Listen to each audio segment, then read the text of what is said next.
Good afternoon, everybody. Here to talk about a wicked snowstorm, as you know, is headed our way. And I'd like to think that we're as ready as we can be.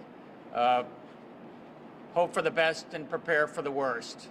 I know that occasionally you think that the meteorologists are crying wolf, but I've been talking to FEMA, I've been talking to my fellow governors. I'm here with James Ravella, Public Safety, Joe Giletti, DOT, Transportation. They've been talking to their counterparts. We're ready for what could be a really rough storm. And I really got to hand it to these guys right here. They're the ones doing all the incredible work. We've got 600 plus snow plows going to be out in the street. These guys say they can go for 17 hours. Are you sure? Ready to go and do what we can. A couple of things you ought to know about. One, as of 6 a.m. Tomorrow morning, no tractor trailers on the roads, period. Get them off the roads. That's going to be true in Connecticut. That's true of our neighboring states. We're coordinating with them as well. I think you know the reason why. We've got to be able to get the snow plows through. They don't need anybody slowing things up. We ought to also have to be able to get emergency vehicles wherever they've got to go. It's an interesting storm. You know, as I learn about it, it's going to be heavy in places, 1 to 2 feet. Just as important is how heavy the snow is. You know, light and fluffy snow is nice for skiers, and it's better on the power lines. But a lot of this is going to be wetter snow, especially along the coastline, especially in southeast and southwest Connecticut. You know, there I can tell you that Eversource has 600 crews ready to go. They brought down spare folks from Canada as well, making sure that we're prepared for the worst. They have another 300 tree teams ready to be able to clear there as well and to make sure we're prepared. It's the heavier, wetter snow that we're the most worried about right now and what that can mean in terms of the power lines. Thankfully, there are no leaves on the trees, so that gives us a little bit of extra capacity and space.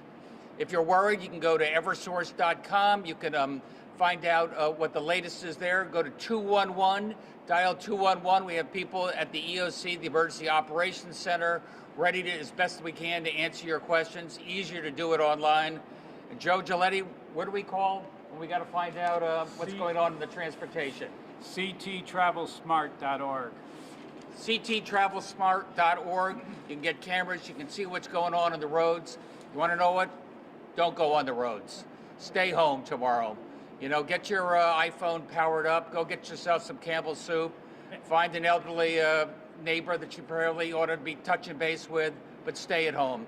Give these guys a chance to do the work, and then we'll be okay. Thank you. Joe, would you like to say something? Yeah, few reminders, okay? We've been in contact with all of our neighboring states. Metro North is going to run a very limited service tomorrow. So please use that CT Travel Smart, okay, and find out what's going on. On the other end, that we also know that Amtrak will suspend service as of their last train tonight and will not be operating tomorrow. So we also want to make you aware that the buses will all be shut down tomorrow as well. So in terms of normally I'm turning around saying look for alternative means of transportation in. There are not going to be alternative means tomorrow. All systems will be down with the exception of Metro North running a limited service. The other thing that I'd like to impress on everybody is that, you know, if we start seeing that we're hitting this storm hard, every time we've gone into this, I've pointed out that we've had our trucks hit because they go at 35 or 40 miles an hour. I need people to be very diligent, stay off the roads if you can. This is supposed to be a very nasty storm that at the end of it, the temperatures are going to drop.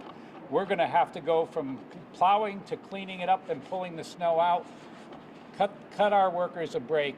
You know, they've all come back in. We've had a lot of people that were out because of COVID. They came right back in as soon as they could because we have a dedicated workforce, and I appreciate the governor's kind words about acknowledging what goes on here. Thank you. Thanks, Joe. Good afternoon, ladies and gentlemen.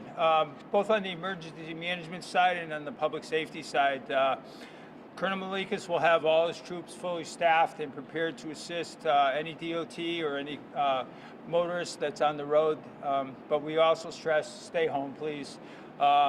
Keep the troopers out of harm's way and let them do the job assisting everyone. On the emergency management side, it's also important to realize that our regional coordinators are in constant contact with our local emergency management directors. And with that, we will handle any calls for state assistance, and we'll funnel them through the regional coordinators. We've been at this for a couple days right now, and considering COVID, we've been up virtually for quite some time, and the relationships and the contacts are already in place. Our National Guard partners are also in place to assist if needed. And as far as the emergency management side goes, the EOC will be open on a limited basis tomorrow, and will be more virtual, but will be available to field any requests for assistance. So thank you very much.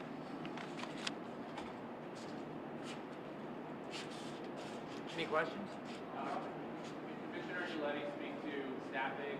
How are we looking tomorrow with the route recruitment and with COVID?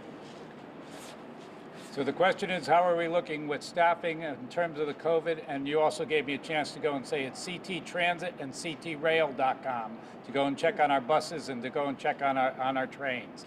In terms of the staffing, we're down about 30%, which means that not only, are we bringing in the contractors, but normally you've heard us talk about the fact that if it's coming down at an inch an hour, that we can handle that going through.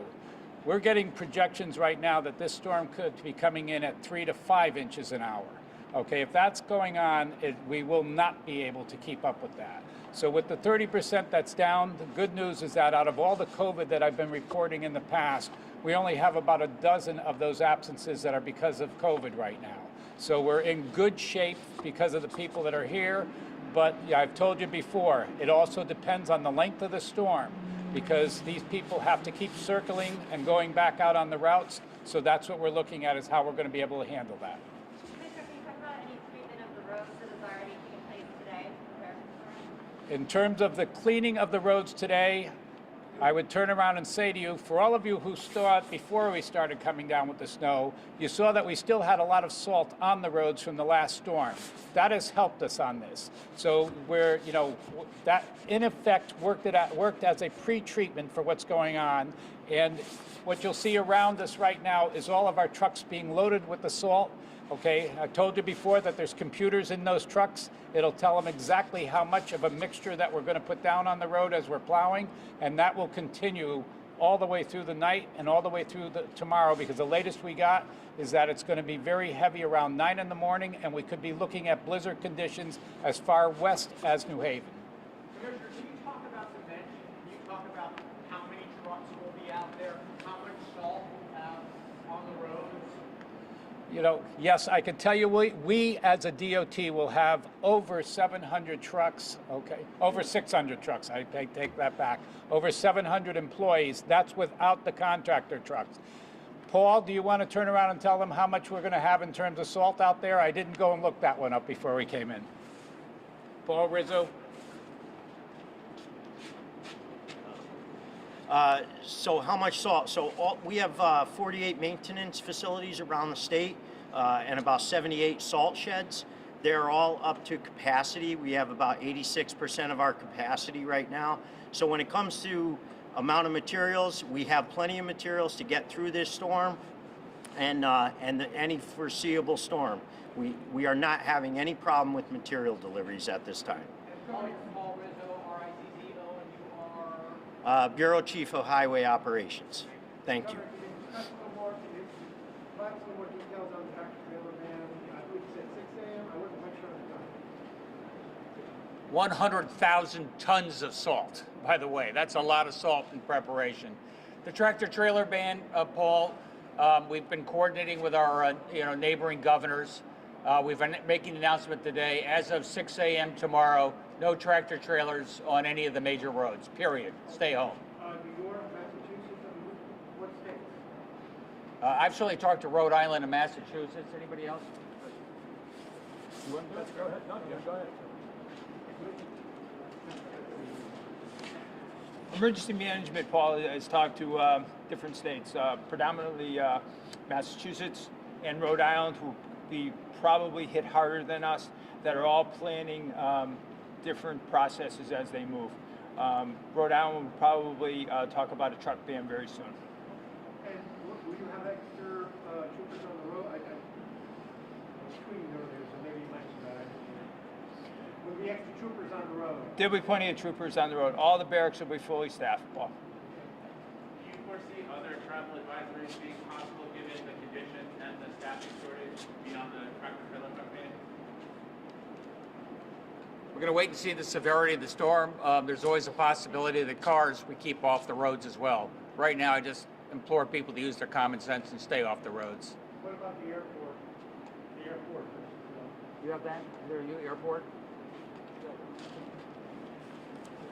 Yep. Bradley's going to make that determination today. We are hearing that most of the northeast, the Boston area, and the Providence ones will be closing. Do you have any sort of framework for tomorrow, what we can expect, updates, anything of that nature? Go ahead. We have a series of briefings, not only later into today, but to tomorrow and to Sunday. Those briefings consist of not only our regional coordinators with our local EMDs, but they'll also be with the governor and the leadership staff, and particular bigger departments, state departments that might be affected. And are those going to be just for that management team, or will we be doing something like this? These will be planned for some time tomorrow, but we don't have the cadence yet.